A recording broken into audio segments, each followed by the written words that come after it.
you guys, and welcome to the Purple Mic.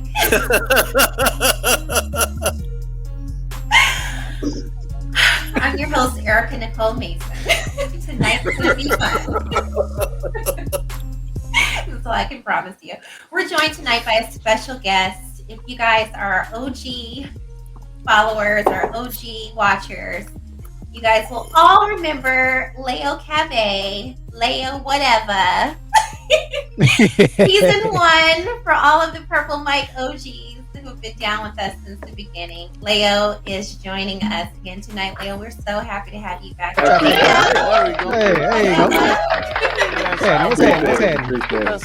appreciate it. I'm good. How y'all doing? Good, bro. Doing wonderful. It's amazing to have you back. We've missed you. Looking forward to tonight.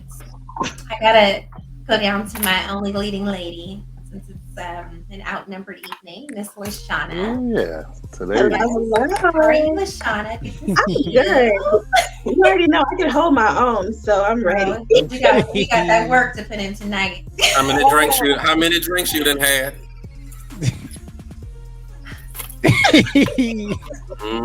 a no comment face. Alongside, we have the amazing Tony. You guys are all very familiar with Tony. We have Tony tonight, of course. Tony, how are you doing? I'm doing well. How are you? Right, I'm doing okay. Just okay. I got to deal with you tonight, so I might. So you got your tea. Hope you did an extra 10 on the Peloton for that. Moving right along, Chef Jamal in the house. You know I'm back. I'm back. And Dr. Benjamin Moore. Dr. Benjamin Moore, how are you doing this evening? I'm doing well. How are you, Erica? Doing wonderful. We want to thank our viewers for tuning in. We see you guys logging in. Thank you so much for your support. If you haven't already, please head on over to our YouTube and subscribe. Seasons 1 through 3 now available, as well as Spotify. You guys can catch us over there. Instagram, we also have all of our bios there where you can check out your favorite panelists, and our website coming soon for season 4. Tonight's topic, dating versus courting. This is going to be a very, very interesting conversation. As we know, there are misconceptions when it comes to the word courting. Is it outdated, the word courting?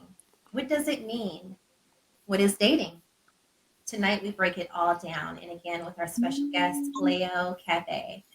So, LaShonna. Hey. Let's go ahead and go around the room and break down dating versus courting. Dr. Benjamin Moore. Ben, can you tell us the difference between, in your perspective, the difference between dating and courting is? Dating versus courting. It's interesting because they're kind of, in today's nomenclature, they are kind of synonymous.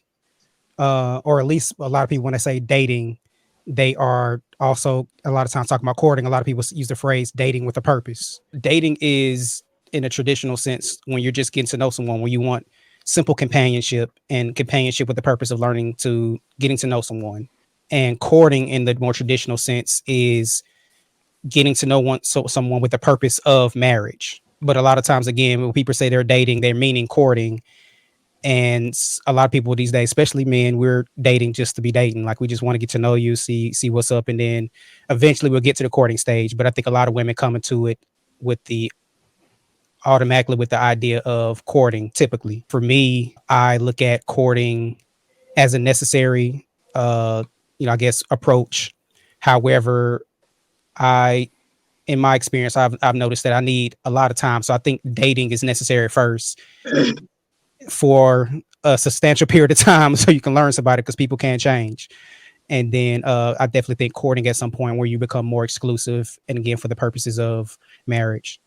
Absolutely. And that's our show. He explained everything. I like it so That's far. how you get, by answering a teacher first. Perfect. Exactly. As we go down and get some more definitions of this. Now, in past episodes, I want to move down to Jamal. Chef, you talked about a polyamorous, is that how you say it? Polyamorous lifestyle. You've also discussed different things in terms of how people move nowadays in this modern world, 2022 going forward, even in the pandemic. Can you break down for us your perspective on dating versus courting? So we know that you have a little slight difference. Okay, yeah. So dating. Well, I agree with a lot with Dr. Ben.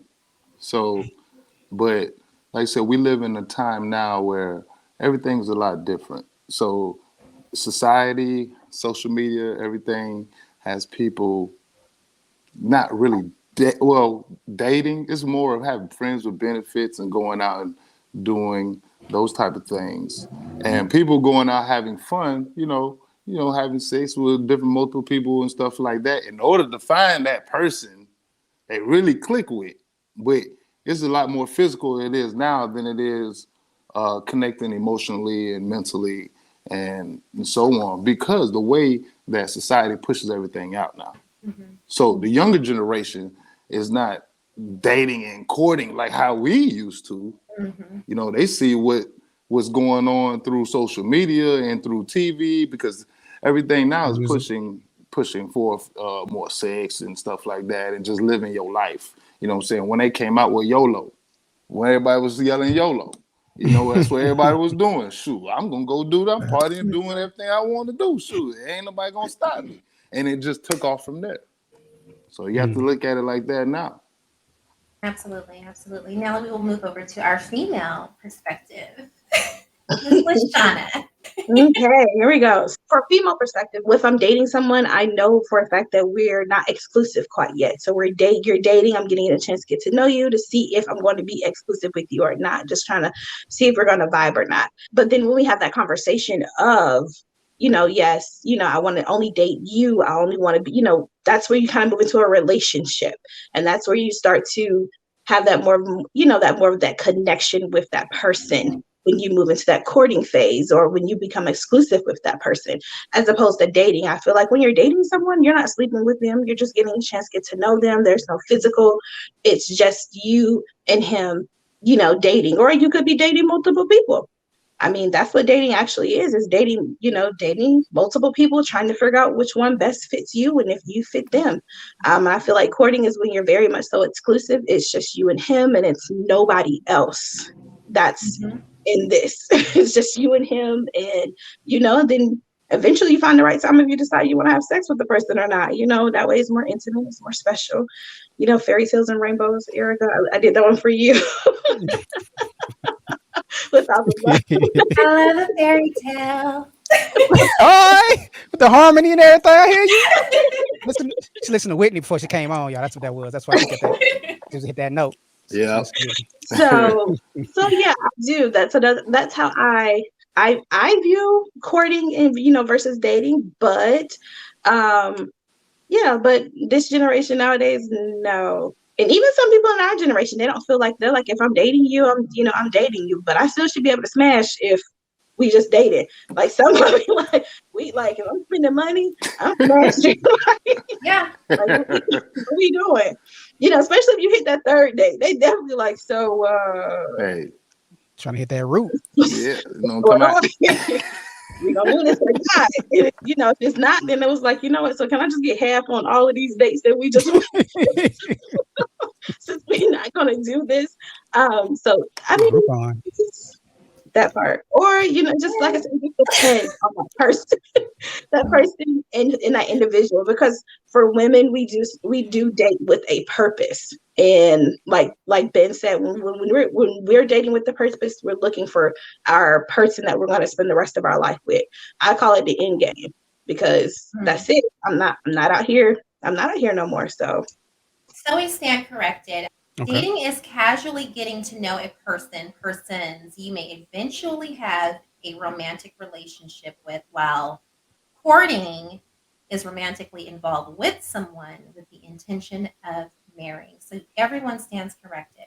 And where the world tries to confuse this thing with, I'm dating and sleeping with multiple people, but I'm with this person and we may hook up and get married, and this person over here, I'm not sure about him.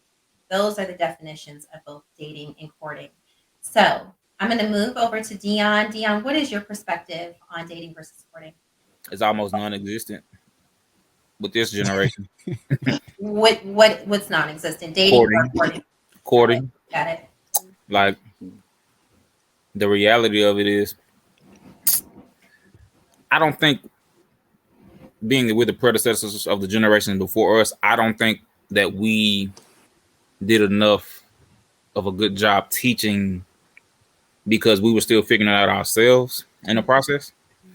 So this generation dating just seems so casual now because we're still part of the struggle of generation. So the expectations that we have and from them, they don't really understand struggle of for the most part. They understand toxic, but they don't understand the struggle of part of how to evolve with someone. You know, it's so easy to go on to the next. It's so easy to just date because you're not necessarily investing that significant amount of time with one person. So, and then it's a little bit deeper for me because I'm big on human experiences, and you know, and I try to tell a lot of my clients that, you know, human experiences are bound to happen. You are never prone to be exempt from human experiences. So if you're dating and you are having sex with multiple people and you ultimately try to settle down with one person, it's going to be kind of hard because you've already had so many different life expectations already met and some that wasn't met, but you had all these life experiences that shaped who you are and how you move forward with dating the next person that you try to be serious with. Mm-hmm. So if you try to be serious with someone and you've had a life experience of something that you know to exist and you're dating someone where you're not receiving that, but you have that interest to want to pursue more, or y'all are in a relationship and, you know, after that dopamine and relationships wear off, the real stuff comes to surface and it's easy for people to quit rather than do the work for courting because it's just dating. Right. Yeah, right. So that's just my personal perspective on it. Mm-hmm. All right, we're going to go on ahead and move over to Leah. Leah, what are your thoughts? I would have to say that I agree with everybody's position. Mm-hmm. Dating is the testing and exploring of getting to know somebody, both physically and mentally, verbally, spiritually, however you want to encompass that. Courting, it has more intent to it. And the intent obviously is marriage. I acknowledge that there is a separation of the two. I'm kind of curious to know, what does that look like in the dynamic of a relationship? Because would that make a relationship separate of the two? Mm-hmm. So, I mean, that's just kind of like my perspective of it. I think the definitions are accurate, of course. I know one has more of a spiritual connection to it, courting. I know dating has more of a worldly perspective, dating. And I think opinions and perspectives are going to be biased, but the end result is more important than the actual definition, in my personal opinion. Because whatever you want to call it, if you end up in a successful relationship or marriage, isn't that more important than the identification of either courting or dating? It's just my perspective, but I'd be open to hear other people's perspective on that. All right. Deon posted something interesting on Facebook the other day, and I want to read this because this was a very, very interesting subject. Tony and I had an exchange about this, and it was interesting. All right, so me and this guy are dating, and I mentioned to him that I am waiting for marriage to have sex. The guy I am dating says he is cool with that, and then he mentions that we should go Dutch when we go on dates because he is saving his money for his wife. What the hell? I told him that's not cool, that he will not spend money on me because I want to wait until marriage. He says that's not the case at all, but clarifies that just like sex, he should be a good steward with his money and reserve that for his wife. Is he wrong? Nope. That's interesting. That's so interesting. Don't look at me with that tone of voice. All I'm gonna say is this. Hey, that's what it's supposed to be. So this the way I can simplify that. The only way that can matter if she was a virgin. If she ain't a virgin, 9 times out of 10, the woman that said that has kids. Has already had kids. You know what I'm saying? Like a virgin wouldn't have room to say this because it's their life. But so Now you're going celibate after you done had kids. You already been bust open. You didn't want to make these life choices when it mattered. Crab legs now. But now you want to be born again. Now you want to be born again. How that work? Stop playing, man. How that work? But you want me to spend my money Okay, on I'm you? gonna say this. Savage tonight. What happens When the fellas get on here, we just savage. No man should ever make a woman Grizzly. pay for anything. If you're dating a woman with the pursuit of hanging out with her only, or even marrying her, you should pay for the bill. Period. That's just a gentleman thing to do. Why is money even a factor? That's a great question. I'm gonna interrupt you there. If money is not a factor, then why are you concerned about the man paying? There is no concern. There is no concern. That's what I just said. If you listen to me carefully, there is no concern. A man should never make a woman have to think about money, period. That's just like a chivalrous thing to do. Don't worry about it. I got it. Men are natural born providers. They're natural born protectors, correct? Not all men. We're not naturally born providers because we got to earn the right to provide. Right. So that's why I said not all men. But we got to earn it, though. If you come to the table dating and pursuing a woman, why should she even lift her handbook at all or even think about that? I got one question. Money is not the focal point. Is it providing an innate ability, or is that something that you have to earn and create for yourself to be able to provide that for someone? You do. Hold on, before you answer, hold on. I really wish right now I could do memes, because I would have the Michael Jackson popcorn meme right now. I swear. If that is the case, then why not you pay for the dinners every time you guys go out? You can do that. Which is exactly why. You can do that too. I'm glad you said that. Okay, but if you're choosing to see me. No, we're choosing to see one another. There's no you choosing to see me. We're choosing to see one. No. Okay, so why are you there? Okay, there's an umbrella. Let's Leo said 20 second timeout. Leo said 20 seconds. He needs 20 second timeout. Let's take a full timeout. If you're saying a man should not make money an issue or make it even a before thought, during thought, or after thought to a woman should be able to ensure that money is not an issue for a man as well, by which she can show how independent she is. Now, if we're going to recalibrate this whole way of thinking, I need you to educate me on, based upon this philosophy that you have, because apparently the other young lady has disagreed with you. I need you to identify the role of a woman if a man is to cover and take care of her. What is the role? Wait a minute, Leo, hold on. Are you asking what does she bring to the table? I hope that's not what you're asking. What does she bring to the table? Well, that's a bad phrase. My philosophy is a woman should bring things to the table, but the man should be responsible for building the table. That's my philosophy. A man builds the table, a woman brings the things to the table. It's no different from Thanksgiving, the concept of Thanksgiving. So I'm just trying to get clarity. I just want to get clarity. Yeah. What is the woman's role if the man is responsible for caretaking her from start to finish with the expectation of her? Ben, you stupid. Stupid. Ben, what did that mean? That's Michael Jackson. I mean the popcorn. Michael Jackson. I'm damn sure about to pop me some. Oh my God. So in the initial post, when we talk about sex, why do I have to cock my legs back? So you ain't gonna be busting it open when you're in a relationship? If I'm married. That's the thing. Why should you be doing that? Why should you be doing that before? That's the point. That's the point of the. Can I finish? I'm sorry. Go ahead. You got it. My bad, Sada. You got it, host. You right. You got it, host. Go ahead. Do your thing. I'm talking. You right. You go ahead. Go ahead, hostess. I'm following exactly what Google and the Bible say. Okay. If we look up sex is ideally for the marriage bit. Why and how did the world make sex for relationships before marriage? Because that's your perspective. Why is that your perspective? That's your perspective. No, it is not. Yes, it is. No, it is your not. Perspective. You can't say that. So I have to cock my legs open in order for you to reciprocate? Because you feel like that because you said Google. You said Google in the Bible. That's where you got your answers from. So that being said, that's your perspective because that's where you got your information from. I get my information. Make it my perspective. But I got my information somewhere else, so I got a whole different perspective of what you see. But that's not your perspective. If you have a reference, that's not my same. How about this? it honestly, the issue isn't really even the source by which the knowledge came from. Yeah, It's it's the not. logic of the knowledge for me.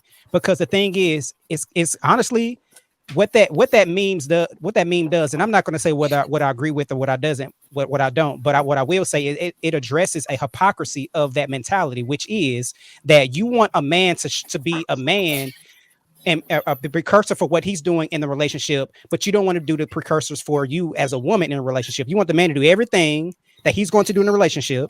You want him to provide, protect, and everything like that, and show you him that you can do that. He can do those things as again as a prerequisite. It's like you want when you have a coursework in the class, you have the prerequisites, right? You got to have 3101 before you go to 3102, right? In this particular case, you want the man to have 3101, but you don't want to show your 3101. You don't want to show that you can be a woman in the relationship and everything like that. Let me take that's like prostitution. So I need to cock my Absolutely legs isn't. back and give you like the inside of me. So is that my a relationship? soul, Is that a my relationship though? soul. But Is you're that what a relationship asking does though? who generally asks who to dinner, but you asked me to dinner and I'm supposed to pay. Oh, I absolutely agree You're with that. pursuing me. When Men did chase cock and leg become the thing about this though? because that's to me. I mean, We're when talking did about cock- dinner it versus could be sex. it could be doggy style. It didn't matter, bro. It could No, be doggy style. Whatever. no, you're not. No, you're not. You can do Listen the to me. things a That is woman's the supposed to case. do in a One at a relationship time, one without at a having time. sex. You can do Right. all the things that you as a woman supposed to do in a relationship without sex. Absolutely. Okay, then. So why is sex even part of the conversation? Because that is what came up in the meme, Tony. I know. Okay, so You help and me I out here. discussed. Are we identifying a situation as an example, or are we referring to the definition of dating versus courting? It's the responsibility for the man to do pretty much everything to ensure his spot with the woman. And I'm only asking, if that is the case, how do you define the role of a woman? Which is what Dr. Ben had just mentioned in stating that if the responsibility is solely on the man, then the woman has to be representative of what in the relationship. As a woman, you are the woman. How do you define the role? Mario did define that, but he defined it. Okay, let's not cough in the mic. What he said was feminine, fit, cooperative. All of that is great. However, you can have another man who says, I want her to be able to cook. I want her to be able to have kids for me. There may be another man who says, kids, I don't want kids. 2, you don't have to know how to cook. We can have a chef in the kitchen every night. What you want versus what another man wants, 2 different things. Me and Shauna can have 2 different types. So that's totally up to the person. For me, when we get on the basis of dating and someone paying for dinner, why would I sit here on the first, second, third date and pay for my meal? That makes no sense. You are pursuing me. Come over You're here. dating. I want you. I have you. Dating. And Again, I- if so- you So are my dating, thing is, that makes no if sense. you're dating, I think it just boils down to the point of this right here. If that is the case, then that is not the man for you. If he says, okay, fine, then that is the case, then you know what? I don't want, then I'm going to save my money for the woman that I want. That's going to be my wife. If you're going to save yourself for marriage, then that is the case. Then that means that is not the person for you. Move on. Precisely.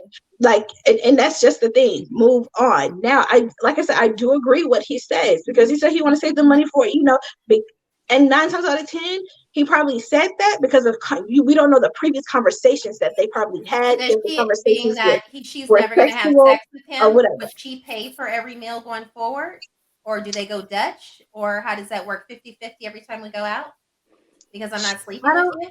that's I the don't very think difference between dating and courting. When you're dating, y'all should be Dutch. You pay for your stuff and I pay for my stuff. We're trying to figure it out together. When we decide or have that conversation that we want to be exclusively with each other, then he starts picking up the tab. You're the woman I want to be with. I want to take this ride with. I'll take the bill at that point. That's how right. it should be. Some That's of right. you gentlemen have daughters on this panel. Would you encourage your daughter to be treated like that? You're Like damn what? right. I want her to stand on her own 2 feet. Really? Yes. You damn right. I mean, I want her you to go be able back to and stand forth. on her own 2 feet. Go back and forth. There's nothing wrong with going back and forth. I'm always teach my babies, look, you can go ahead and pay, you know what I'm saying? There's nothing wrong with that, but that man has to be able to show that he can also provide back. It has to be a match. Y'all have to match each Reciprocation. other. You I know? mean, or you could even do like you pay for one day, he pay for one. I mean, Yeah, it could be Or reversed. I mean, 2 to 1, my, whatever. I think. that's yeah, it. Oh, go ahead, so I'm it sorry. could go either or. You guys take turns paying for dates, because my thing is this, because men already have a hang up as it is that women don't pay for nothing when it comes to dating, when you're going out. If you don't, and men sometimes look to see, well, when is she gonna reach for the wallet, or when is she gonna tell me, like, never mind, babe, I got it this time. And it's, and when we do, it's like, oh shoot, you paying for it's a whole surprise. It's a spectacle. I promise you, it's a spectacle. Not a spectacle. Because they're just like, Dun, dun, dun, dun, dun, dun, dun, dun, dun. what, you paying for something? So my thing is, if you're just dating, then okay. You're dating, then you can pay for a date, and that's something that you talk about. Like, okay, look, we're just dating. So if you got this date, I got the next one when we go out. It's nothing wrong with that. Nothing. I've done that where, okay, you got this one, I got the next time we go out. There's nothing wrong with that. I've even The taken problem with that with me would be effort, because most women that think like that, in most cases, they never initiate the dates. Oh no, I do. Like my girlfriend now, like dates were mutual. You know what I'm saying? And that's something that gave me a different perspective, just because I was the one that always initiate the dates in the past. So when I got in a space where I didn't have to, I saw a different result. So yeah, that varies, and that's also the type of woman you choose to. That's why dating is so important. I want to back up to a comment that Leo stated earlier. The need to show how independent she is. Do men want independent women or not? Because when you're Here we independent, go. that's showing masculine energy. Y'all voted for this. Y'all voted for this. Y'all voted for this. This is Wow. This is in the Constitution. They don't want Miss Independent. I don't need a man for shit, but you want to raise your daughter to grow up, to stand on her own, make it make sense. They go IT in the background. IT in the background. That's gonna swell. That's gonna swell. Ooh, that's gonna swell. So let me hook everybody up on an interesting history lesson. You could actually see it on HBO Max. There is a moment in time back in the 70s where it was feminists versus housewives. True. Feminists wanted the independency. I seen that. Housewives were upset at feminists for being so independent. Mm-hmm. Feminists were upset with housewives because they were being so dependent, expecting the same respect level as a man, and they end up combating themselves. Yeah. It goes back to what Deon had said earlier. We have done, respectfully, we should all hold ourselves accountable for this because we're above that age.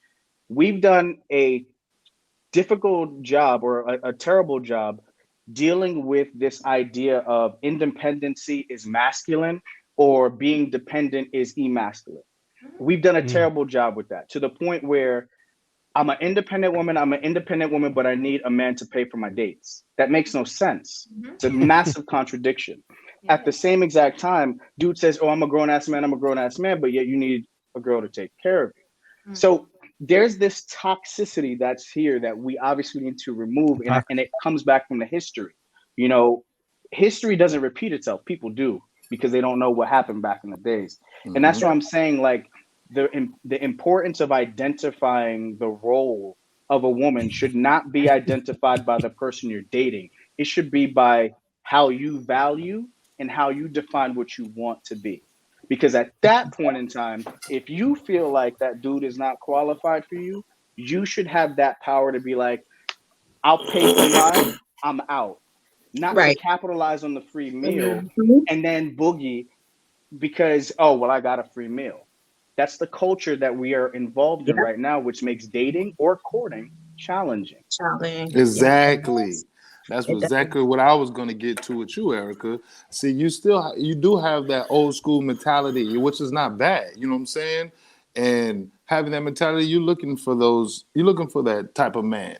But way society is now, just like he said, you got too many gold diggers out there. You have pretty women out there. And then as soon as you want to try to take them out, first thing they want is a handout. They're not going to try to pull out in the water. So you have to, like you said, you got to try to vet these people out. You know what I'm saying? You could be on that first date, but that woman, she can act like that she has all this money, she gonna help out, but it's just waiting for you to pay for everything. See, Erica, you're a beautiful woman. A stranger come under you, and the first thing they feel, a man would be like, I want to see how you act, and you want him to pay for this. He might think you're a gold digger. What's interesting about the meme is not just because the example that you're using, Erica, is just like the first, second date. That's not what the meme said, though. The meme said marriage. So you talking about I'm dating you for 2 years before we get married, and I'm not gonna experience you physically at all in them 2 years. I think that's the issue, because I agree with you. Like the first few dates or whatever like that, yeah. And after the first few dates, we get to know each other and everything like that. Then we're back and forth and everything like that, or even like the second or the third, whatever it is that we do back and forth. That's how it operates initially. But we're talking about marriage. This is not just a 6 month, a year, 2. You know what I'm saying? This is a long period of time where Auntie just coming with she got all the commentary right now. But I love Jennifer. Jennifer. But yeah, so but that's the thing. It's a period of time. So we're talking about this long period of time in which we're dating, courting, whatever.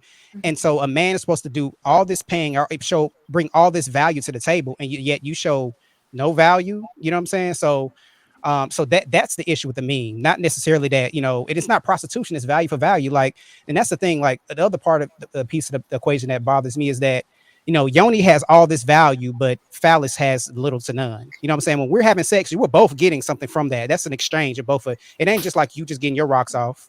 You know what I'm saying? Or I'm just getting my rocks off, rather. We're both getting something from that. But that's value for value. If I'm coming to the table with a certain level of value, then you should have a certain level of value too. Whatever that, like you said, whatever that man defines it as, or whatever. For you, it's gonna be a certain level of value. The other person will be another certain level of value.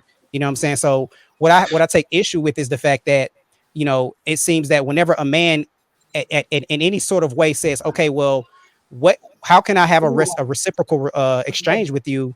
When exactly can I, getting much from sex? Well, okay. Well, not in my, I believe they get a lot from me. Thank you. But anyway, so the problem is, like, whenever a man has any sort of level of stating that he wants a reciprocal action from his actions, then it always seems like women are in contention with that, and I don't understand it. It's value for value. So not at all. There's other ways of showing your value, and I don't understand how sex equates to the subject of who pays for what. I mean, Dutch, that conversation after a while, yeah. I mean, again, this is not the first. We didn't talk about like initially. I mean, but yeah, at a certain point, yeah. Ask the massage therapist in the group what majority of his clients complain about. Yeah, let's speak on that. Be real. Are men pleasing their women in the bedroom? Oh my God. Are men pleasing? So when I'm not paying attention, y'all throw me under the bus. Nobody threw you under the bus. Nobody threw you under the bus. That ain't got nothing to do with me. That ain't got nothing to do with me. So is it equal? Y'all be real. Be real. So I've been in massage for 13 years, and for 13 years, I've listened to how men fuck up. Now, some of the stuff may be contextual. I understand that, but the majority from what I hear sexually, it's a double-edged sword. So no, they're not really satisfied like that. But on the other side of that is a lot of these women are sexually inexperienced. And the reason why I say that is because it's something that I preach all the time. You have to explore yourself. A lot of women don't explore their own sensuality. So they don't know what the fuck work for them themselves. So they they want like, hey, show me how my body works. How does that work? How does it work? It doesn't work that way. It don't work that way. That hypocrisy is across the board. That hypocrisy is across the board, because a lot of times you got to come and find out what a woman want, and she don't even know what the hell she want. That ain't even the sex. That might be what she want to eat. It's exploration. I'm supposed to know what the fuck she want to eat. You don't know. It's the human experience of exploration, period. And that's where something that I tell like all clients, period, male or female, desirability shows in that effort. And a lot of people don't know how to show that desirability because they just don't know. They don't explore. Two complete strangers with their own baggage and trauma that they don't even try to heal, get with other people, and then try to heal it down the line once they figure out they found love. It don't work that way. Now, you got certain situations that can evolve and create something beautiful. Yes, I totally agree. But the average human, It don't work like that. Don't work like that. Especially for us, Black people, it don't work like that. We naturally have too many things, from religion to what parents might have said to us when we were younger, to societal views, to who we hang with growing up, to we finally go to a Black school and get a different it's so many different experiences that shape these, expectations. So for the most part, no, women ain't, but that falls on both parties, because the women don't explore themselves, and the men sexually, we're predators. Come on now, it ain't that's gonna be fucking National Geographic Explorer for us. We're gonna be with that any day, all day, if we have the desire.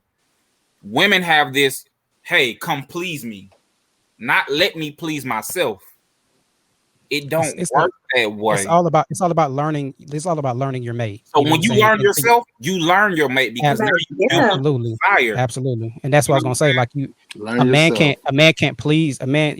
One of the African proverb is what man know thyself, and that knowing yourself. The worst thing we hate to do is tell somebody what to do to please us, and then it becomes a repetitive thing, and they expect us to always tell them. That's not desirability. That's like, damn, you only do it because I say something. Damn, you only do it because I bring it to your attention. It ain't, damn, you did that for me without me having to say nothing. Like, that unspoken effort is mutual, but women don't ever see it that way, because they expect the man to always give that effort, and that's not fair. So that's a double-edged sword into the whole little pleasure part. Yes, women, put it like this. It's a lot of, I don't know if I want to say this publicly, but fuck it. It's a lot of miserable women that are married. True. I was one of them. True. Okay. And I'm telling you from professional experience right now, like, it's a lot of miserable married women. Yeah. Yeah. And with inflation right now, you're going to find a lot of people staying in relationships. The crazy part is, listen, something I spoke on the other day, a couple weeks ago on Facebook. I made a post, and I was like, men always complain about, women going to male massage therapists, but yet when I offer to teach, when I offer to educate and put you in a better space, so one, you don't feel so insecure. Two, you can understand the process of what intimacy is through touch. There's no effort from men. Okay, I get. My homies always be like, bro, you can't be doing that. You can't be talking about this on Facebook. I'm like, why? Y'all, this is the whole point, because when I talk to y'all about it, y'all make jokes. And when I tell y'all women gonna leave y'all in 5 to 10 years, y'all look at me like I'm crazy, like I'm talking shit. But the reality is, I see the effort and energy that you give to your relationship. Yeah. And this is me from a professional view. Like, bro, I see this every day, all day. I see where the toxic stuff begins, and I see where it goes away. And then I see where the women actually check out. And once they hit that checkout stage, bro, so you won't even know. Yep. You might be saying get ready to propose and shit. And after that, it's over with. Yeah. So, and that's also because we deal with things differently as well, too, So it's a double-edged sword, man. But, I ain't going to say it completely falls on us. I will never say that, but just because I know what effort looks like. We move over to our next question. Why is courting better than dating, or is dating better than courting? Leia? It depends. It depends on the person's personality and preference. Again, if you come from a strong spiritual background or religious background, let me be specific. When you come from a religious background, you're going to look at courting as a much more important factor, because you're attached to that structure. If you're a spiritual person or non-spiritual, whatever, and religion is not really a focal point in your life, you're going to look at dating as a key factor. And like I said, for me, my personal opinion is courting or dating, it doesn't matter, because the same result can happen to both. You can get a divorce from courting, and you could also get a divorce or have a satisfactory marriage from dating, off of the introduction of dating. So, I mean, again, I think it just depends on the person's preferable biases. That's just my personal opinion. Facts. LaShonna? Yeah. Why is courting better than dating, or is dating better than courting? when I was like very much so indoctrinated in like my Christianity, courting was very important to me because I wanted to make sure that I married someone that was, kind of like me in a sense. So it was very important to me. And then like my parents, my mom was my mom being who she is, in the church, she very much so, and my dad, they were very much so like, you need to be courting someone, or in Alabama, they called it coating, but it was courting. Yeah. Coating. Right. Coating. Right. So, so it was very important. And then as I got older and I moved out and I started to know more about myself and more about what I wanted, I realized that I needed to date someone because I would literally get set up on dates in church with men in church or teenagers in church when we get set up, and then they would be like, oh, okay, we go out on dates. And I'm like, okay, well, this is the person I think you should be with. I think this is the person you should, so they would set me up, and I'm like, well, I don't. Christian mingle before Christian mingle. You took the words right out of my mouth. Wow. Somebody had to say. I apologize.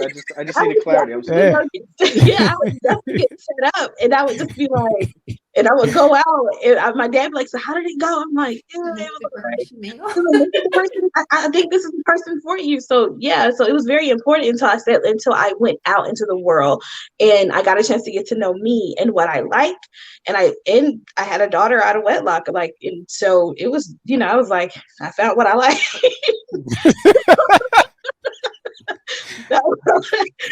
From arranged courting to baby mama. Not so much that, but I realized that most of the men that I was set up with were not the ones that I wanted when it came to courting. But I realized that when it came to dating, I was able to pick who I wanted to date, and if I didn't want to date them or not, then it was a no. If I wanted to, that was fine, and how I wanted to move in a dating scene. So it was just very different. So for me now, I feel like dating is a little bit, for me, it's a little better for me than dating. Dating is a little better for me because I get a chance to pick, and it's only because of my experience when it came to the courting phase and being in that religious background. So now I'm like, oh, I don't want nobody setting me up in church. No, don't. I'm going to move over to Tony. Tony, your thoughts? Tell me why you get back into reality. Because I was just listening to everybody. Everybody's got a different but interesting perspective on the situation. So, the poke and stroke. So I think from my perspective, I think it's a generational thing, how we grew up and how we perceive certain things. So the word dating is always going to be around there because word dating is just more heavily used now because that's where society and the newer generation is gone. The word courting has basically disappeared. You don't court. You're almost in a constant state of dating, and then it turns into I'm seeing someone. I think seeing someone is the new courting. So that's the thing. It hasn't really changed. The one is better than the other. I'm full-fledged on dating. You need to figure it out before you get the whole thing. You go to the restaurant. You look at the menu before you order, right?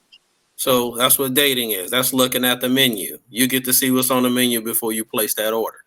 You figure out if you like it or not. I know you got problems with that. Don't roll your eyes and look down and all that. I see you. Who are you speaking to?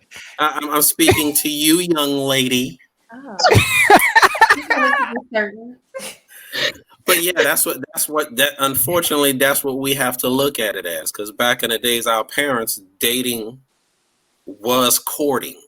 That's what they looked at it was. They found that one person, and that's who they wanted to stick with. That's what they're with. That's true.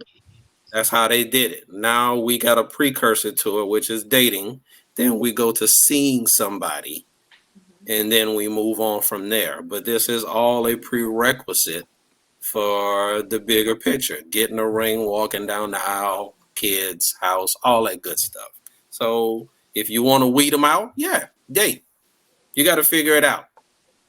But like my man said, you need to figure out yourself first before you start on that path. Be honest with yourself and know your limitations before you start walking into something. Yeah. Yeah.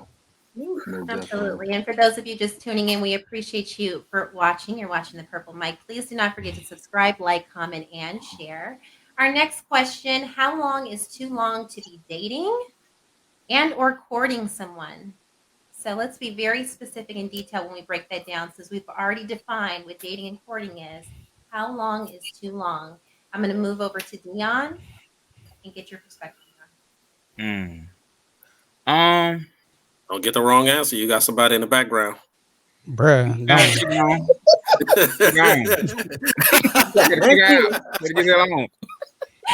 Me personally, I don't feel like there isn't a timeline on either, and this is why. If I'm dating, I'm not just dating you. Your face, Erica. I'm just not dating you. Like it's you don't have my whole attention. So I'm not gonna put a timeline on it when I'm not giving you all my time. So if I'm not giving you all my time, that argument is null and void, because you can still go do what you want to do, and I'm gonna love you where you at and let you go be free, because I'm gonna let you always have your choice to show me where you stand. I'm big on choice. I'm big on effort. So no matter what you do in your life, if you still choose me, then I can work with that. Courting. I never really believed in marriage, okay? It was never in my household. It was never, I wasn't big in religion like that, because the church shunned me and my family when we was in, when I was coming up, when I was young. I had a bad example with that. So marriage was never a focal point. My household was built off of survival, period. Our love was built off of survival. So when it comes to courting, when you find the right one, you find the right one. And I don't think no piece of paper, ring will ever really diminish the connection that you two may have. When you choose to pop the question and say I do, it's contextual, but I don't really believe there should be a timeline, because it just depends on what you find and what your expectations is, me personally. 1,000. Erica don't agree with that. I saw that head shake. 1,000. Clearly. Hey, Hold on. exactly my thoughts the same way. What you just said. If I'm not giving you all my time, I cannot. But we're still talking about dating. You're talking about dating. I'm talking about both. If we're dating, I'm not giving you all my time. You got to think. If I'm dating, like this. If I'm dating, I'm dating you.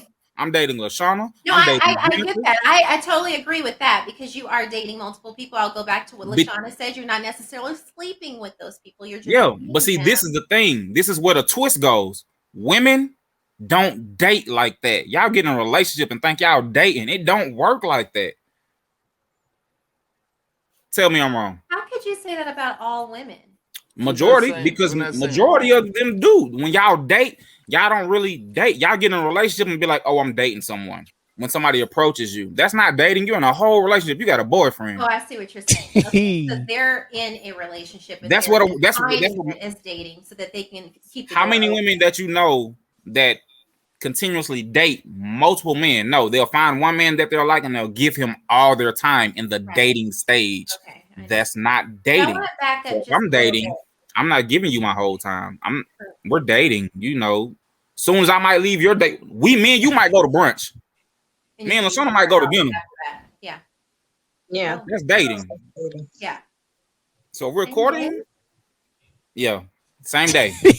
I ain't putting them 2 a days. You putting them 2 a days. Like I ain't wasting no time in sports. Putting them 2 a days. It's almost to the point where I enjoy your time. Cool. I enjoy her time too. Cool. Both of y'all are available on that same day. Cool.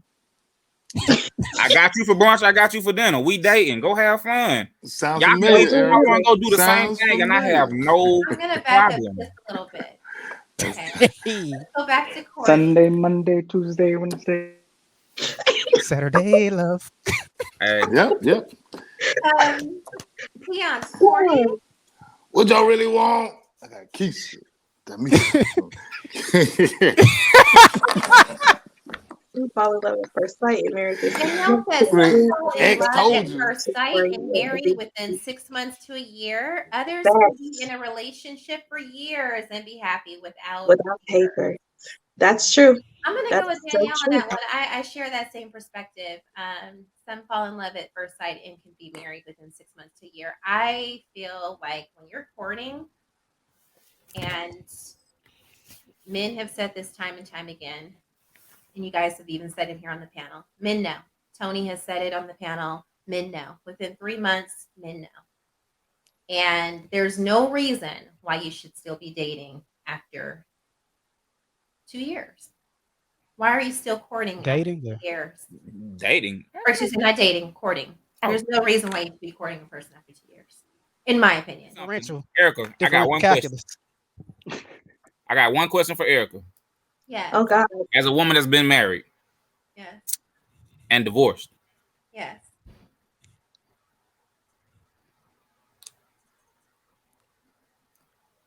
does this give you PTSD? Does what give me PTSD? This Does courting to, like, what is the courting rate now as a woman that's been married? Like, how does that mentally? 6 to 8 months. Like, I feel like if you're putting in time with someone and you're actually spending time with them, we're not talking about anything that's necessarily long distance or anything like that. But if you're putting in actual time with someone and they're uncertain about you and you're approaching a year and a half, 2 years, they're uncertain about some things and it's not going anywhere. So as a woman that's been married and divorced, yes, wouldn't that create a different level of patience in the courting stage? I think it's more discernment. I think that you're aware, acutely aware of more than you were before you ever got married because you actually know what you want the second time around. Second question. That's exactly what I wanted you to say. So in the process of that, did you do the work on yourself to lessen that time frame? I'm sorry? Like, in spaces like that, a lot of women still have PTSD and trauma from the marriage. Not necessarily. It depends on if you feel I said it. some. I ain't say all. I said some. So depending on the context of the marriage. So in that space, if you already been married, you've already went through the dating, courting, marriage, you don't have the full experience, human experience of all that can offer. How does that affect you mentally? The marriage or actually courting the person? The courting part. It has nothing to do with your previous partner. It depends on where you are in two areas. Age, because you're not who you were when you got married. When I got married, I was 24. You was a baby. Thank you. I'm not 24 anymore. I'm a totally different person. What I wanted then versus what I want now, two different things. Two different outlooks. I have an adult son. My needs are different. My trajectory, like where I'm going in life, is different. So PTSD, I wouldn't define it as such. But I would say now, I wouldn't even say that I'm looking for a husband. I'm looking for a friend and a partner and a companion. I also am aware of this climate that we're in. And as I said in our last episode, Miss Independent, I know my divine purpose for being here on this earth. So that's what changed your desire to find a husband and to find someone that's willing to grow with you. You're using the word find. I'm not in search of. Well, desire to have a husband. Let me say that. When my soul sets off and that person is here and the universe tells me that person's here and that energy goes off, that's when I found him. Got you. Okay. Leo, mic's on you. I know women have their timeline because everything for them is timeline because of historical importance. Because they've been raised to have historical timelines to meet certain things that define their womanhood, which is unfortunate, but that's actually bestowed upon them by their mothers. So that's something that they kind of have to cope with and deal with, which is unfortunate. For men, I think men put timelines on the length of dating or courting someone when they feel the relationship is being devalued or if they see growth and value in the relationship. So to put a quantitative number to it, I think it would only satisfy a woman's ambitions of trying to meet that. But I think in the real essence of wanting to find true love or actually be with someone or actually be with a partner or companion, it's really how do you increase value within that relationship, but increase your value with that person. I know that sounds real cheeky, and I know that sounds like politically correct, but that's just my personal opinion. That this idea where you have to rush things, I mean, according to my knowledge, if you put your foot on the accelerator too long, you will hit something. Mm-hmm. It's common sense. At the same exact time, if you take too long, you will miss your chance. So how do you identify when is the right time or the wrong time? And, you know, it could be divine intervention, it could be inspiration, it could be whatever you identify. But I think at the end of it all, purpose and value comes into play. In that person who wants to make that next step. Sure. Beautiful. Well said. Ben, you said you had a couple of questions earlier. Can you tell us what some of your questions were? Well, yeah, because see, the question was brought up, like, you know, or the phrase was, or the statement was that men always want an independent woman, or they say that women are too independent or whatnot, but we, you know, then we complain about money and stuff like that. And it's funny because we kind of addressed this last episode, where I don't think men don't initially have an issue with like independence per se. We have a problem with a woman not being interdependent and a woman being so self-sufficient that she's not coachable. You can't tell her nothing. That's the issue. That's the issue men have, because as men, we want our women to be able to, you know, or most men, I should say, want our women to be able to hold their own. Because if we're not always going to be there. You know what I'm saying? If she's out, she need to be able to have, you know, do her thing. If she has passions to be a whatever she wants to be career wise, then, you know, we want her to be successful in that. You know, if she wants to be just a housewife, that's cool too. If we could provide that type of lifestyle for her, whatever it is. For me personally, it's about, you know, supporting her passions, making sure that she is self-sufficient to a degree, but not to the degree where she's so independent, quote unquote. Because again, independent is kind of convoluted in itself as a term in and of itself. But we want a woman that's going to be interdependent, that's going to be coachable, and that's going to follow my lead. Because at the end of the day, the baseline principles of masculinity and femininity, masculinity is to protect, femininity is to nourish. And so that's our initial roles.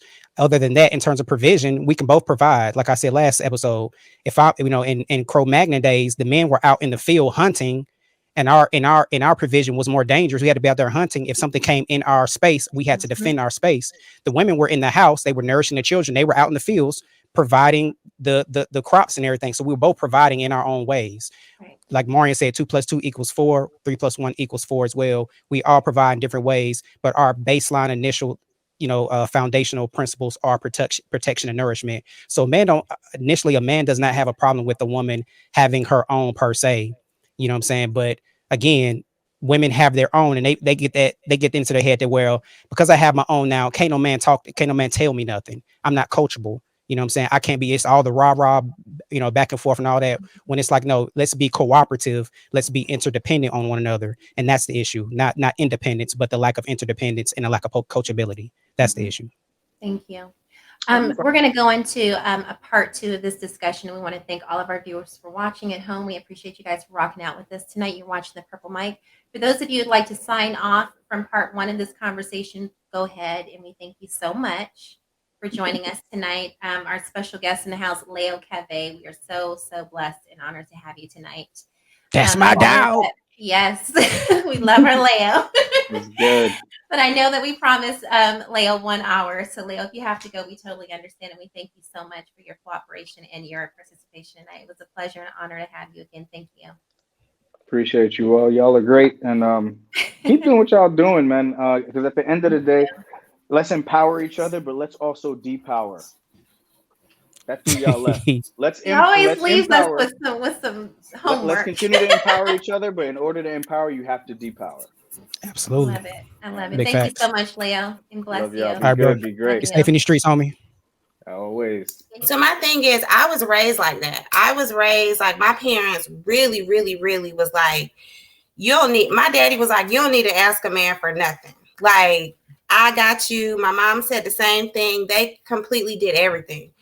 Not only that, you know, they had expectations. I grew up, I'm a speech pathologist, a business owner. I can take care of myself. When you raise your daughter that way, I kept that mentality. So like y'all were mentioning women that go out to eat for a free meal. That's crazy to me. Like it happens. I agree, you know, but I feel like men have to weed through that, just like women have to weed through the men that's just taking you out to have sex. But True. Back to my point, most of the men, I know you guys said when somebody asked, you know, how would you want your daughter? You know, would you say the same stuff to your daughter? And y'all were like, yeah, you know, I want my daughter to be self-sufficient. And so it made me start thinking about what I just told you guys. You know, it's like, hey, I was raised like that too. But I found as an adult that men typically wanted to feel needed.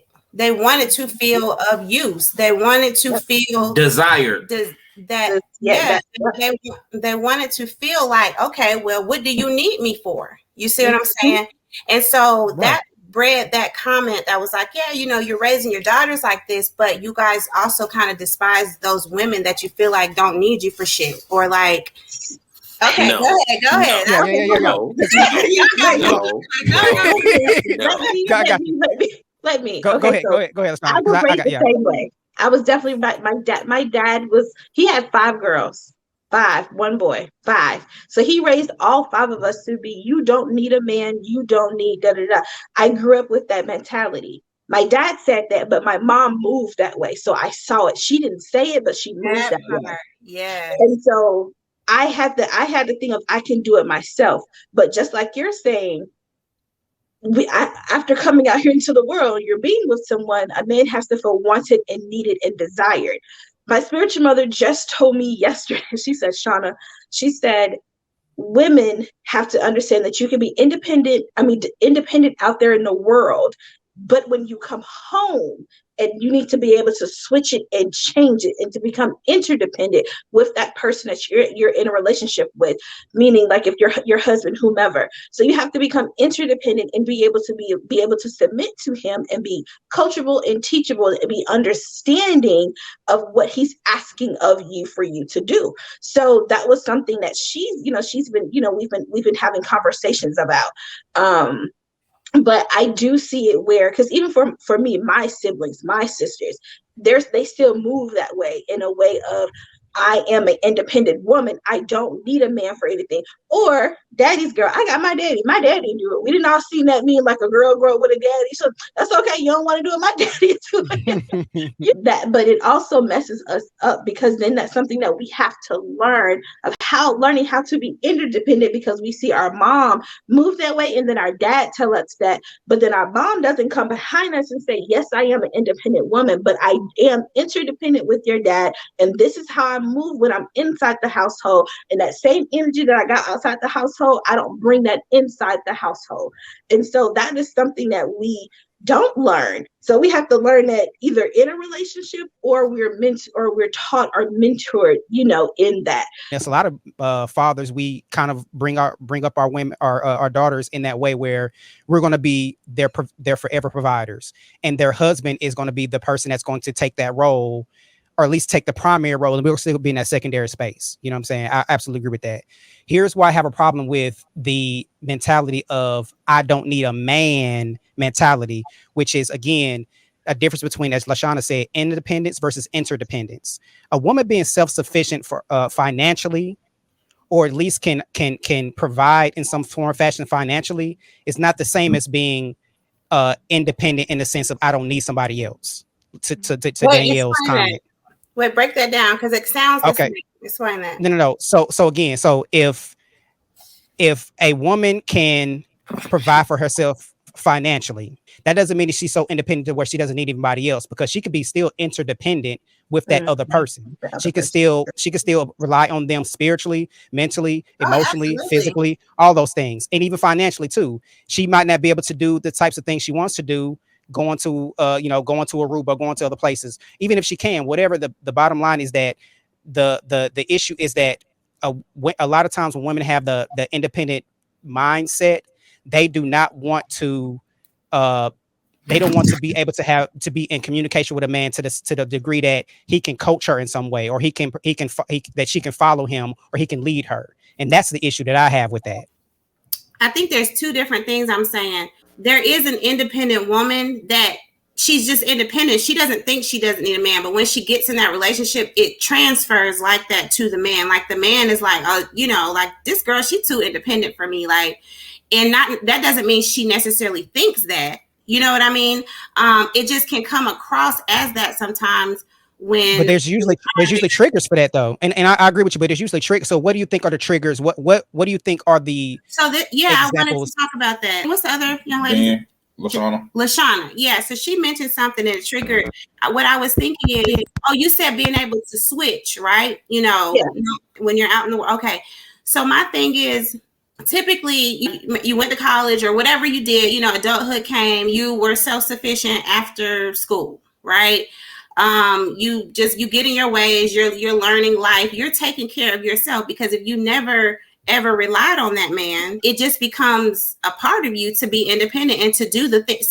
Unfortunately, some things that a man would normally do, you know, if you were in a relationship, you find yourself doing because you're not with a man, you know, so you learn to adjust and adapt to those things. So when you do finally get into that relationship, you're still that same individual that for all these years have held yourself down without a man. So you've learned to literally get through life without your father, you know, without a man. And so it's difficult when you get into the relationship to kind of turn that switch on and off. Like you don't have people teaching you, you know, okay, this is too much, or, you know, scale a little bit back here. Like usually it's like you're either this or you're that, if that makes sense. And so I love what you said, but I don't think that's the reality of what's being taught to us. As Black, definitely. Yeah, as Black women, it's kind of, you know, it's either one or the other. Yeah, the majority of us were just raised like, you know, a man will switch up on you. He going whatever. And I know for me, I was told, that you ever be in a position to where, you know, your lifestyle or your man is like basically can put you on the street and you can't fend for yourself. You know what I'm saying? You never your lifestyle is contingent upon that man. Exactly. Like I've always been raised that way. All the women in my family is probably not a woman in my family right now that somebody can put them out and they'd be on the street. It just we're not built from that. So it's hard to be that. You know, back in the day, a lot of women, they had to be submissive. They had to stay there. They could not make that income. They had to stay with cheating ass Larry because they didn't have anywhere to go. Well, things are Larry all in them streets. Right. But things are different now. So it's like, as a result, women, we can go. We can leave, and we can leave with our baby or you can leave. What I find interesting is that there's two aspects or factors that contribute to independence, quote unquote, right? So the first one is finances, you know what I'm saying? So that's one aspect, and the other one is communication or copability with one another. And if a woman can, number one, it's all about the money, you know what I'm saying? If a woman wants to be financially independent, and then the other one is, okay, I need to be able to be beholden to or lead or follow, you know, lead this man lead the woman, or the woman follow the man, or whatever like that. So those are two real foundational aspects of, I guess, where people have contention with independence. You know what I'm saying? I don't think there's a man on this earth that, I would say that 99 out of 100 men, if they were rich and famous, wouldn't have any problem with providing all the financial needs for his woman. You know what I'm saying? Like most men would want to do that just naturally. I think most people want to do that. The difference is where back in the day when our parents was doing it, it was, we had industrialized areas where everybody worked for factories. As a matter of fact, my grandfather worked for Ford factory here in Georgia. He was like the first, I think, first African-American forklift driver for the Ford plant here in Georgia, here in Atlanta rather. And so back then we had these industrialized areas where everybody in the neighborhood, they were professionals, everybody in the neighborhood made money. And there was only one income that it took to raise a family, have a household. You know, you can have 3 and 4, 5 kids and a house, and your wife stay at home, and that one paycheck pay for everything. As Erica said, inflation and all these other social economic things have changed. So now a lot of times we need multiple incomes, or you need to have one income that's so beyond, like the average income ain't what the average lifestyle, you know what I'm saying, lifestyle, financial lifestyle requirements are, right? So you need those. So that's why things have shifted in that particular respect. But for me, the financial part is less of the issue because again, I'm gonna find a way to make some money. Any dude that's really a hustler, he gonna find a way to make money, gonna find a way to provide. That's not the real issue. What we have an issue with in our community, for the most part, I believe, is that we have a rift between the men and the women with regards to us knowing how to communicate and be culpable with one another and how to be cooperative with one another and interdependent with one another. So many men are complaining. The biggest complaint on men is not the money part. It's the fact that I can't tell this woman, I can't tell her shit. She always with the rah-rah all the time. So and then a lot of the rah-rah is because, and one more thing, a lot of the rah-rah women say, well, I make my own money now. So and that's what I'm saying. It's always intertwined in this financial aspect. And that's what I have a problem with.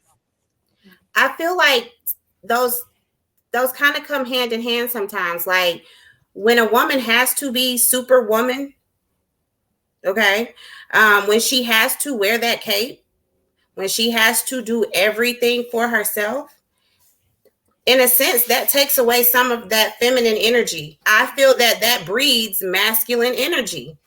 And so you now have a woman that's been operating in more masculine energy than she needs to because she's been carrying everything independently. So when you get with this man, that masculine energy is why we're bumping heads. So let me ask you this. Let me ask you this real quick. I'm sorry. I didn't mean to cut you off, but no, you're if all things being equal, do you think that and you know, like women outnumber men in the world, right? You know, it's more women, you know, more females in the world than men. If in that mentality, do you think that all women should be at home, you know, being housewives and all men should be working? Is that do you think that? No, not at all. Right. Okay. No. You know, to each his own. I personally don't want to be a housewife sitting at home. You know, I kind of had a situation like that, and not my last, but you know, being at home, and I'm like, no, this is not for me. Right. So I personally don't necessarily want that. I just think that we have to deal with the psychological results, of independence. You know, and see that's my thing. Like I agree with you to a certain degree because my thing is just because you have to work and provide doesn't mean that you can't be cooperative though. Like, you know what I'm saying? Like it automatically lends itself to like, okay, since I'm out here working, then that don't mean I need to be cooperative with a man. Like I gotta have masculine energy and I can't be cooperative or submissive to a man. And it shouldn't be that way. Even if you're under a corporate ladder, you're gonna have a president, a VP, middle management, lower, you know what I'm saying? So you're gonna always be beholden into somebody unless you're the CEO, and then still you beholden to your stockholders or your customers or your clients or whoever. So you're always going to be beholden to somebody. You being beholden to somebody or you being a professional does not lend itself to you being uncooperative with your man, period. That's my thing. Well, I agree with you. I want to ask you a question before we go forward. And this is something that we were on earlier. How long is too long to be dating in our corporate? Oh, that we all off of it. I'm sorry. So I think it depends on the intent. And where those two people are. I don't think this is a cookie cutter answer. So I'm going to answer this probably from two different point of views. As a young woman, maybe in her 20s or even in her 30s, that wants to bear children, has never been married, and knows that's her goal. From my experience, I would think like within 6 months, typically 6 months from what I've seen, they know. They know if they want you. Now, I'm not saying they're going to propose to you, but it should be clear their intent with you within those 6 months. And I also think I would like to believe that most men that are dating you within 6 months, they know if you're wifey material or not. They might not know if they're going to wife you per se, but they have an idea like this is, you know, a woman, some substance. I might see what's up with this. Like I said, dating within 6 months, I think that's long enough for two people that are serious about finding that person to determine if this is going to work or not. Because if it's not going anywhere, like, you know, 6 months is still fun. You know, that's still what I said earlier. like, if you kind of question it at 6 months or so, yeah, it's probably not going the right way. Right. You probably want to let that go. Now, you talking to someone that's, you know, divorced, maybe older, could be an older couple. Are they dating for marriage? Are they, you know, because typically I know for me, I think about marriage for, yes, I want to be with this person for the longevity of life. Hopefully it works out that way. But I also want to have children with that person. Mm-hmm. So it's like, as you get older, as you get older, you might get to a point where, children is not something that you're considering anymore. Right. And that marriage might not be, you might just be like, this is what you're doing. And if you all have an agreement, then you all can be exclusive. And if it takes you there, it takes you there. But if it doesn't, it might not be a big deal. So I just think it depends on where that couple, what the intent is. And if everyone's being upfront and honest and truthful about their intentions, so that you don't look, 3 years down the road, you look back and you're like, you never told me, you didn't want to get married, or you never told me you didn't want kids. That's not okay. So just as long as two people are on the same page about that, I wouldn't advise my daughter to be dating a man for 5 or 6 years and she's never been married in her 20s, and this nigga still don't know what he wants to do. Oh, absolutely. That's not my idea for my daughter. Now, if she was on the other end of that, do what you do. You don't want children, you've been married, you divorced, whatever. You've learned from that. Right. You're going to probably take your time after that. Right. Yeah. So, absolutely. That makes sense. Any misconceptions, any questions from any of our panelists tonight? Tony? We haven't heard from you in a minute. Yeah. Y'all been going at it. Y'all been going at it pretty good. Any questions or misconceptions? So one of the misconceptions that got tossed out there was, I'm trying to raise my daughter to be independent.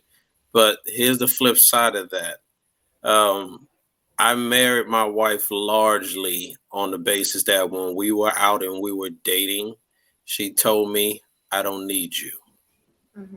That told me right there, when you say you don't need me, it means you want me. Absolutely. Mm-hmm. That was the difference.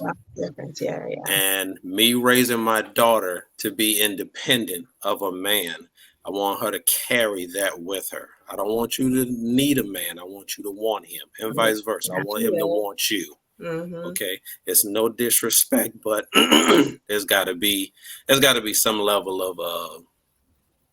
of equal space in all of this. Mm-hmm. So when we're looking at the grand scheme of all of this, then an independent woman, depending on the circles that she's in, can be and has been a problem to men and to the Black man. I dated a woman that was like that. In the professional space, she ran an office of, I think, 20, 25 people. The problem was when she came home, she didn't know how to turn it off. Turn it off. And we butted heads. And it came to the simple point where I had to tell her, I'm not your fucking employee. Absolutely. I don't work for you. And it took me cussing her out like that for her to really understand what she was saying and or doing to make me feel like an employee in our house. Facts. Yeah. So if a man's going to provide and this, that, and the other, and a woman's going to be independent and do her thing, definitely. When we're at home, we got to come to some kind of consensus. One of us, and I told her this, one of us has to back down. Okay? Absolutely. One of us has to. You can't have two bulls at the same China shop. No, you cannot. Two bulls and the China shop. Golly. Yeah, I feel you, bro. You can't. It just doesn't work like that. You can't constantly button heads, and you're butting heads on everything. Yeah, absolutely. Remarkable discussion, and we want to thank all of our panelists tonight. Miss Jennifer in the house, Mrs. Body Whisperer ATL, Lady Body Whisperer. I like Lady that. Body Whisperer. Deon Milton, Body Whisperer ATL. Thank you so much, Deon. We love having you in the house as well. Thank you. Thank you. Tony, LaShonna, Ben, thank you so much. To our special guest tonight, Leo Cafe and Chef Jamal, thank you so much. You're watching The Purple Mic, and if you have not already, please subscribe. We ask that you comment and share out the episode. Thursday nights we're live at 9:30 on YouTube, every Monday night here on Twitch and Facebook. We'll see you guys next week. Thank you for watching. Good night. Bye.